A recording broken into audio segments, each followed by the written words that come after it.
Hello and welcome to all our viewers in Nigeria and around the world to Midday News on Global Television, coming to you live from the nation's capital, Abuja. I am Jumai Manson. A quick reminder that Global Television is on DSTV channel 365. Now the news in full. The management of a Chinese firm, Zhongshan Franchise Industrial Investment Company Limited, says its top officials were unlawfully detained and brutalized by the police during its contractual disagreement with the Ogun state government. The firm says the maltreatment compelled it to seek the seizure of the Nigerian assets overseas. The media was informed of the news of the seizure of 3 of Nigeria's presidential jets as ordered by a French court. The Taraba State Governor, Abku Kefes, has called on journalists in the country to maximize the use of digital technology to enhance the efficiency of their jobs in a fast-changing media landscape. Kefes made the call while declaring open the 2024 News Summit of the Federal Radio Corporation of Nigeria in Jalingo, the state's capital. Represented by his deputy, Aminu Alkali, the governor noted that journalists need to embrace the opportunities presented for rapid technological advancements in social media to enhance efficiency in news and information dissemination. Over now to Sokoto State Governor Ahmed Aliyu has called on communities in the Gudu local government area to assist the authorities with relevant information, especially intelligence gathering to defeat bandits that arise in the area.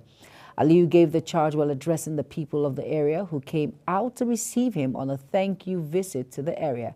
He explained that securing the area is a collective responsibility, hence the need for all hands to be on deck. The Jigawa state government has called on the federal government to come to the aid of flood victims in the state, as no fewer than 3,834 persons have been displaced by the disaster.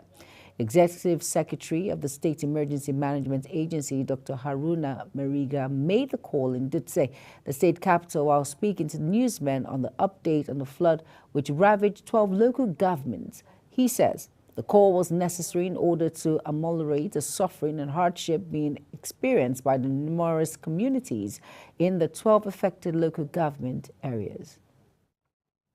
Members, INEC-accredited observer organizations have called on law enforcement agency to refrain from harassing law-abiding citizens who carry out legitimate election duties. Edeke Michael has the report.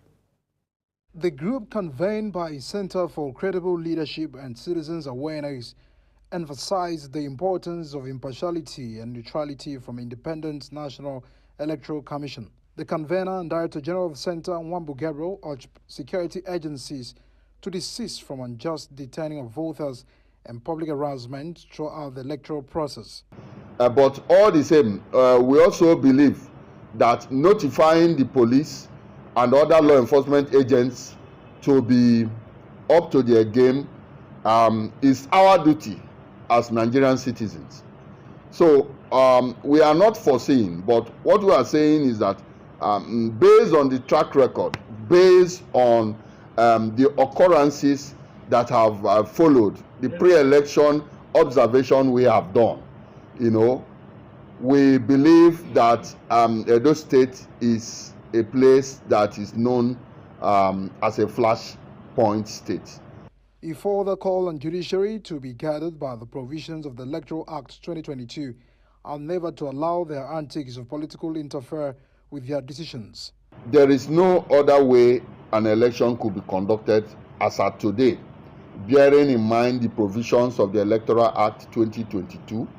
It is evident that the BVAS technology must be deployed in Edo State, without which there wouldn't be any election.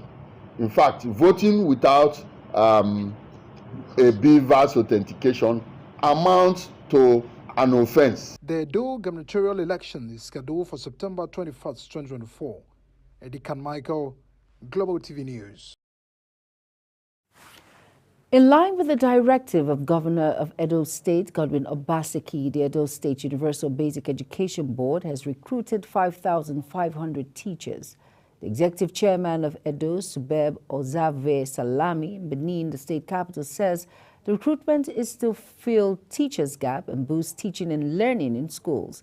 She noted that the teachers who went through a rigorous recruitment process willfully identified gaps in primary and junior secondary schools across the state. The Ondo State government has commenced the payment of 3.2 billion naira in outstanding gratuity to pensioners in the state. Speaking at the event in Akure, State Governor Lucky Ayedetewa stated that the 3.2 billion naira disbursement will cover the total gratuity owed to retirees from 2015 under the state pension scheme. Following a heavy rainfall that lasted for hours has led to the collapse of a bridge in Meyama local government area of Kebbi State. The resident says the bridge is a major transportation artery of many affected communities, and its collapse has disrupted economic activities, social interactions, and access to essential services in affected villages and their environs. A local government official in this area says authorities have commenced emergency rescue operations.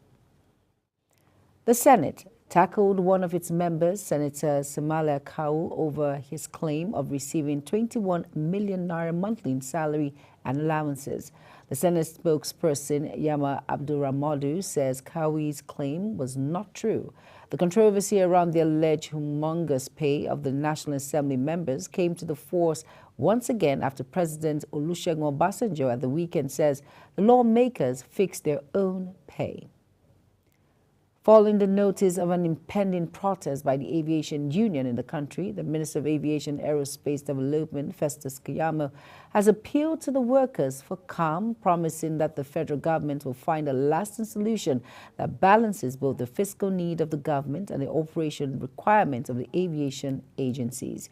This is contained in a statement signed by the minister barely 24 hours. The union decried the continuous deduction of 50% of revenue of the federal government agencies managing and regulating the aviation industry. Senator Shehu Buba Umar of the All Progressive Congress, APC, has reacted to the withdrawal of Muhyiddin Bauchi, his chieftaincy title, for allegedly insulting the state governor Bala Mohammed. A letter addressed to the Emir of Bauchi, Senate Committee Chairman of National Security and Intelligence, expressed his shock over the decision, noting that he adheres to the policy of constructive criticism, refraining from the use of insulting or abusive language. Umar says his response to Bala's disparaging comments about President Bola Tinubu was aimed at defending the Nigerian leader against what he perceived as calculated attempt to tarnish his reputation and sow public discord that could threaten national security. The management of the National Youth Service Corps says it has demolished 54 illegally mobilized graduates of the University of Calabar to prevent the award of certificates of national service to unqualified persons. This was contained in a statement signed by the scheme's Director of Information and Public Relations, Eddie Migwa. The Director General of the NYSC, Brigadier General Yushoas Ahmed, disclosed this in Abuja, adding that the illegal graduates will be persecuted accordingly. 3 drug kingpins and 16 other offenders have been convicted and sentenced to a total of 302 years in prison for trafficking and dealing in illicit drugs. The drugs they were accused of trafficking are cocaine, heroin, cannabis, and opiates, amongst others. A statement by the National Drug Law Enforcement Agency spokesman, Femi Babafemi, reveals that the 19 convicts lead the list of 414 drug traffickers and dealers convicted by the Federal High Court across Benue, Bauchi, Edo, Lagos, Ogun, Gombe, and the Federal Capital Territory between January 1st and 30th. Between July 1st and 31st, 2024, following charges brought against them by the NDLEA. The likelihood of falling ill or dying from diseases that resist treatment has escalated in Africa, with children and other vulnerable groups being most at risk, according to a new report by the African Centers for Disease Control and Prevention. The report reveals that Africa bears a significant burden of infectious diseases, accounting from approximately 95% of malaria deaths, 70% of people living with HIV, and 25% of TB deaths globally. The Lagos State government has announced plans to divert traffic at the Ija along bus stop between Ile-Zik and Con Oil Filling Station on the Oshodi-bound lane of the Lagos-Abeokuta Expressway. According to the announcement, the diversion will be for 2 days, from today, Saturday, August 17, 2024, till Sunday, August 18, 2024, between 12 midnight and 4 a.m. daily. Diversion is meant to allow workers to safely demolish the old Prudential Bridge in the area. You're watching Midday News, coming to you live from Nigeria's capital, Abuja. The Midday News returned the Nigerian Midstream and Downstream Petroleum Regulatory Authority to suspend license of marketers' petrol station selling to illegal peddlers. Please stay with us.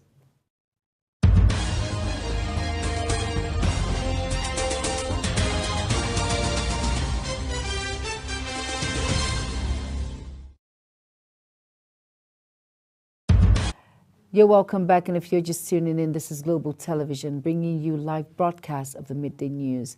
Thank you for staying with us. On our business desk now, former presidential candidate in economics, Kingsley Moghalu, has criticized Africans' emphasis on gross domestic product growth, describing it as a misguided worship that has hindered the continent's true development potential.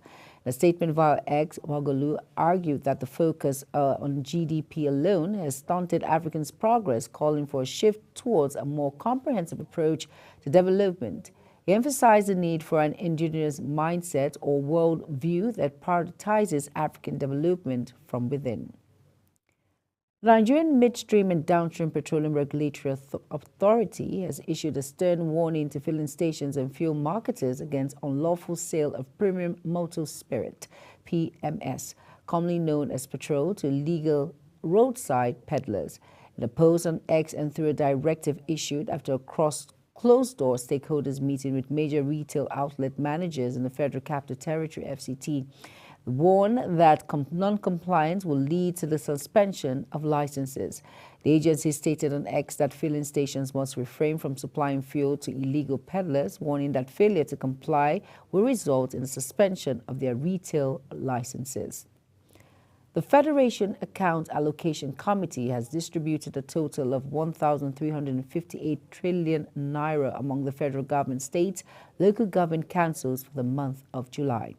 This announcement was made in communique following the FAAC meeting held in August in Abuja. The total distributable funds of 1,358 trillion naira includes statutory revenue amounting to 161.593 billion naira. On our foreign desk, Joe Biden says he is optimistic that a Gaza ceasefire deal can be reached. Amid concerns that Iran may launch an attack on Israel for the assassination of Hamas leader Ismail Haniyeh in Tehran, Biden said no one in the region should take action to undermine this process. Hamas has expressed skepticism about the chances of a deal, and without mentioning the possibility of a ceasefire, Israel says it appreciates the efforts of the U.S. and the mediators to subvert Hamas from its refusal to a hostage release deal. Doctors in India have begun a national strike, escalating the protest against the rape and murder of a female colleague in the West Bengal city of Kolkata.